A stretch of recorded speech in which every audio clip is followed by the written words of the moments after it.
Marvel is almost here. And honestly, I wasn't planning on making a video like this, but after looking through more and more of the cards, I realized something. The cards I keep thinking about aren't necessarily the flashy mythics or the cards everyone is talking about. They're the cards that really made me stop scrolling and say, whoa, what?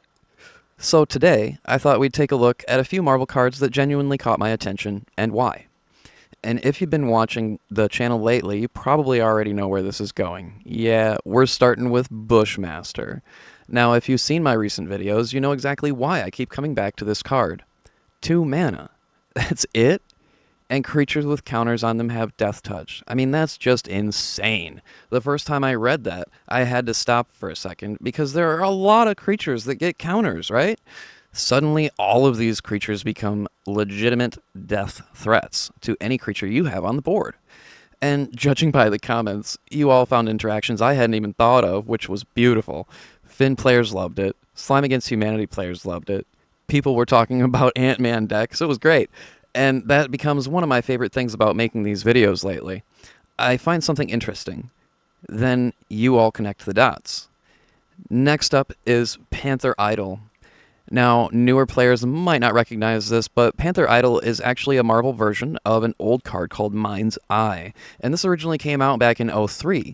Now, long before Commander was the popular format in Magic, this was still a really great card. I mean, we had huge pods back in the day, casual plays, and honestly some pretty big competitive plays too when you threw in a few draft boxes and got a couple of pods together that were larger. So this card didn't change, but when Commander came out, the format for this card changed. Originally, solid draw engine, right? Commander shows up.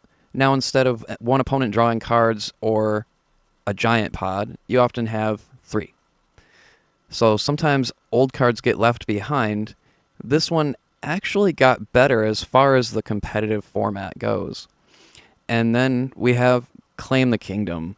This one caught my attention because it made me reread Indestructible. We've all seen indestructible creatures before, but sometimes it's worth reminding ourselves exactly what that means. Damage doesn't destroy them. Destroy effects don't destroy them. And suddenly, this card starts looking a lot more interesting, especially if you're already playing big creatures. Now, speaking of big creatures, Punishing Punch was another card that made me stop for a second, and not because it's flashy, it's really not, but because it doubles that creature's power for damage. That's the kind of card where I immediately start thinking about the creatures already sitting in my decks. What happens if this creature has trample? What happens if it's already huge? Again, I wasn't really looking at the card and thinking, this is broken. I was looking at it and thinking, whoa, that's interesting. And honestly, that's really the theme of this entire video. The Marvel cards I've enjoyed the most aren't necessarily the strongest cards. They're the cards that made me pause. The cards that made me reread that text box. The cards that made me wonder if they fit. And more importantly, the cards that got people talking. Because some of my favorite discoveries haven't come from me. They've come from all of you in the comments. So let me know. What Marvel card made you stop scrolling and take a second look? This is MTG Watchdog and family. We are out of here. Peace, y'all.